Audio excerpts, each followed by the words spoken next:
Mira, Vicente, hablando de los cambios en el mundo, en Argelia, un país que se encuentra en el norte de África, en el Magreb,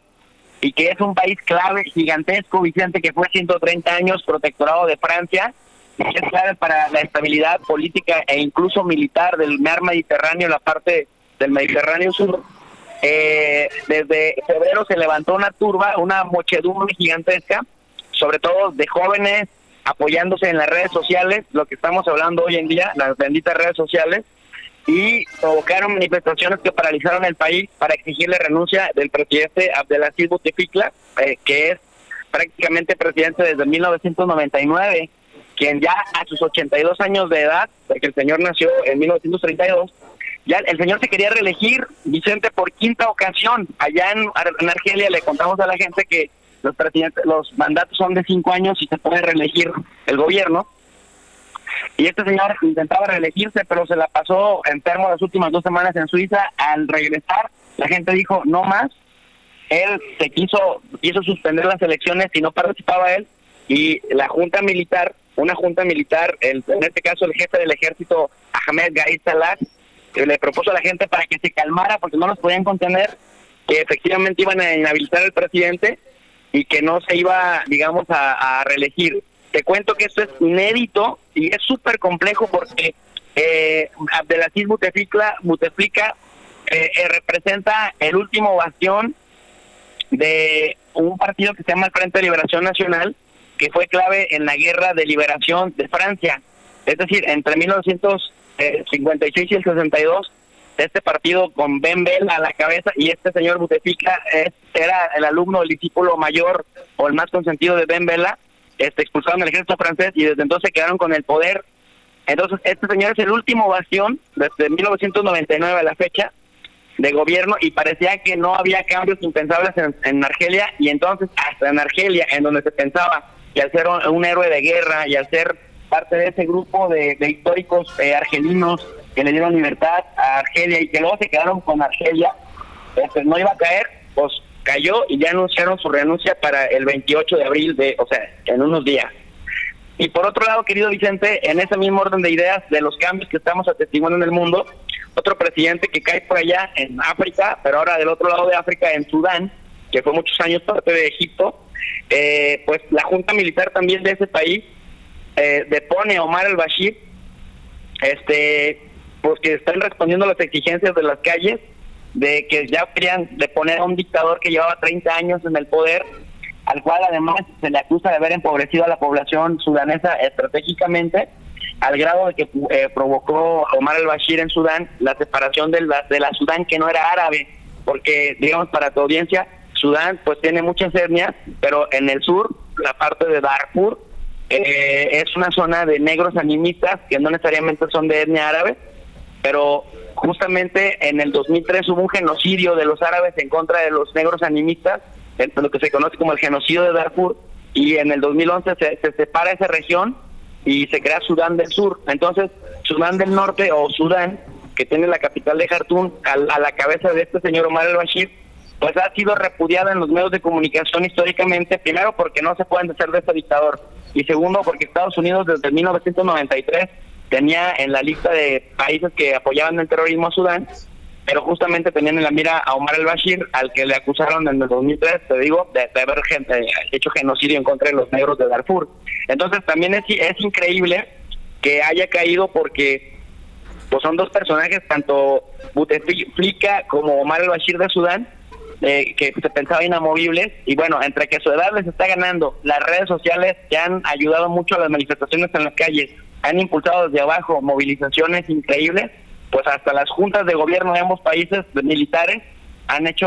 reaccionado para que estos líderes pues no estén más al frente. ¿Cómo ves? Pues qué interesante lo que ocurre alrededor del mundo, que de alguna u otra manera tiene que interesarnos, importarnos. No podemos seguir cerrados a solamente los temas de México y para México, ¿no? Ya ves esto de aferrarnos tanto a ver a Estados Unidos como nuestro único aliado, y ahora que tienes a Donald Trump como presidente, pues se andan buscando otros panoramas, otras situaciones, otros destinos. Así es, querido Vicente. Mira, en el año 2011 estuvimos en el Colegio de México, en el 2012, con un profesor que falleció desafortunadamente en 2018, Luis Mesa del Monte, a quien recuerdo con mucho cariño. Estábamos presentando un libro que se llamaba El pueblo quiere que caiga el régimen, y nos lo estaba presentando Lorenzo Meyer, colaborador de Carmen Aristegui. Y Lorenzo Meyer, que había leído nuestro libro colectivo, que hicimos muchos profesores que nos dedicamos a los estudios del Medio Oriente, decía algo muy interesante. Lo que los países árabes, en el contexto de la primavera árabe, Vicente, de aquella época del 2011, tú recordarás, decía que los dictadores árabes y africanos tendrían que haber venido a México a pedirles recomendaciones al PRI y a la cúpula priista de cómo hacer dictaduras sin que estuviera siempre el mismo presidente al frente. Y entonces fue muy chistoso porque decía, pues es que finalmente, si pensamos en términos de dictaduras, que es que se mantenga un régimen sin cambios, excepto por la cara del que está al frente, el PRI es un maestro de hacer esto. Y los, digamos, no sufren el desgaste que sufren los dictadores árabes. Entonces, pensando, digamos, en esta reflexión, efectivamente, los líderes árabes y africanos se caracterizan justamente por prolongarse en el poder 30, 40 años, y eso genera que además sus hijos, sus nietos, también se aferran a esas estructuras de poder, y entonces la gente de a pie, el ciudadano común y corriente,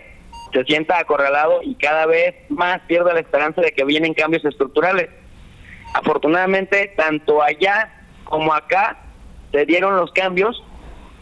y lo que estamos a punto de ver, pues nadie sabe, no tenemos una varita mágica para adivinar el futuro, pero con base en lo que sí podemos ver que está sucediendo en el presente y que ya y en el pasado, digamos, pues se respiran aires de cambio, y eso me parece que es refrescante, Vicente. Oye, mi querido Jesús, déjame regresar al tema de la lista de los 100 personajes más influyentes de la revista Time. Nos encontramos a otra mexicana, a otra figura mexicana en esta lista, no solamente al presidente Andrés Manuel López Obrador, sino a Yalitza Aparicio. La actriz Yalitza Aparicio aparece en la lista. ¿Qué tan importante resulta que una actriz aparezca, sea reconocida alrededor del mundo? Mira, lo comentaba hace un ratito con respecto a que en la humanidad lo único constante es el cambio, y que los cambios son lentos cuando son estructurales. Me parece que el hecho de que Yalitza Aparicio también esté, digamos, formando parte de esta lista, tiene que ver con un cambio no solamente de carácter político, sino también de carácter social, en donde por primera vez una imagen que representa al pueblo de a pie, al pueblo común y corriente, al pueblo cotidiano, saltó fronteras que eran impensables y que llegó a las alturas, digamos, en donde es sumamente visible y se vuelve una fuente de inspiración, no solamente para las diferentes etnias indígenas, sino también para nosotros los ciudadanos de a pie, que vemos en el ejemplo de aquellas personas que históricamente han sido discriminadas, históricamente han sido reprimidas y olvidadas, digamos, que empiezan a recuperar cara, imagen y decir, aquí estamos presentes. Y entonces, poco a poco se va dando un proceso de socialización de la imagen, de la consistencia con la diversidad, y finalmente es la aceptación paulatina, Vicente, que es lo que más está costando trabajo en este momento en este país, y de ahí los brotes de racismo, los brotes de intentar desprestigiar. Pero me parece que, decía yo hace ratito, este tipo de manifestaciones son manifestaciones de cambio, y los cambios me parece que son positivos. Oye, mi querido Jesús, ya aprovechando que estamos hablando de una actriz, hablemos de un actor, porque Damián Alcázar es uno de los actores más politizados, más vocales, más importantes incluso de nuestros tiempos, y asegura que los cambios los tenemos que hacer todos, que Andrés Manuel López Obrador no es mago, no es Harry Potter, y lamentó que haya mexicanos que no tienen nada, pero se mostró entusiasta porque esas personas, las más pobres, sean prioridad del gobierno que encabeza Andrés Manuel López Obrador, contrario a la visión de la oposición que tanto hemos criticado aquí en Sin Censura. Y mira, qué bueno que mencionas el tema de Damián Alcázar. Damián Alcázar es un actor paradigmático. O sea, yo hace rato la importancia de los paradigmas, Vicente, es que son marcos referenciales que ayudan a estructurar el pensamiento y a determinar la conducta de los sujetos. Y cuando digo que Damián Alcázar es un actor paradigmático, me refiero a que justamente ha hecho un cine muy crítico, con una conciencia social muy sesuda. Recurre, digamos, a la estereotipación de ciertas conductas políticas, pero justamente es lo que ha hecho de su cine algo muy interesante, que al ser divertido sumerge a la gente, a sus espectadores, en un mundo que le permite elevar la conciencia política. Y si hay alguien que fue muy agudo y muy crítico al poder, algo que por ejemplo un personaje como Jorge Ramos se atribuye, pues ha sido Damián Alcázar, ¿no? Con su cine cuestionó muchísimo las políticas de militarización de Felipe Calderón, de Vicente Fox en el sexenio anterior y de Enrique Peña Nieto. Pues estas películas como La Ley de Herodes, El Infierno y algunas otras le daban justamente al gobierno en turno, en el punto en el que más le dolía, que era justamente ustedes podrán decir lo que quieran en su narrativa oficial, pero yo a mi manera, desde mi trinchera, desde el cine, puedo retratar este otro México que está siendo, digamos, golpeado y que ustedes están negando desde sus discursos oficiales. Me parece que tiene toda la razón. Para cerrar, Jesús López Almejo es profesor de la Universidad Autónoma de Baja California, la UABC en Tijuana, allá en Baja California. Para cerrar, desde tu perspectiva como experto en relaciones internacionales, como profesor universitario, dame tu opinión. Vuelve a salir la lista de la revista Forbes con 27 multimillonarios mexicanos que son menos ricos del 2018 al 2019 y 9 que más o menos quedaron tablas o son más ricos. Y platicábamos Toño y yo de cómo hay ricos multimillonarios que dicen se destruyó por el incendio la catedral de Notre Dame. Ahí van 400 millones de euros. Y en México de estos ricos,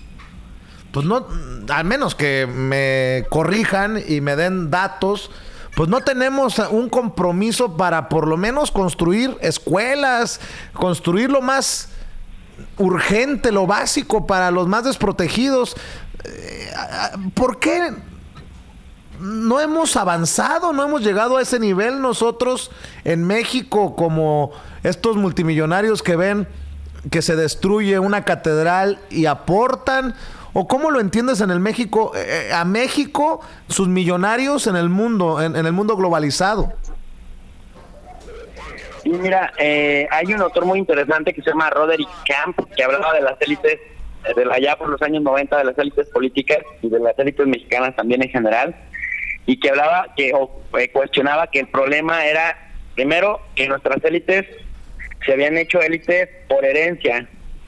Y si pensamos en términos de una élite por herencia, son aquellos quienes heredaron algo que ya habían echado a andar sus generaciones antecesores,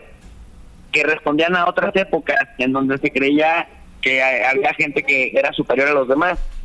Y ese pensamiento es muy peligroso, es un pensamiento muy vertical, porque entonces se genera una falta de empatía hacia abajo, hacia los que se cree que están para servirle a ellos y no para generar sinergias en donde entre más ganemos todos, los de arriba y los de abajo, los de un lado y los de otro, al país le va bien, y al irle bien al país, pues les va bien a sus inversiones que han hecho en el país. El tema es que hay un rollo ahí, Vicente, de falta de compromiso con la responsabilidad social de nuestras élites. Es decir, saquean o contribuyen al saqueo del país quienes no lo hacen por los canales legales,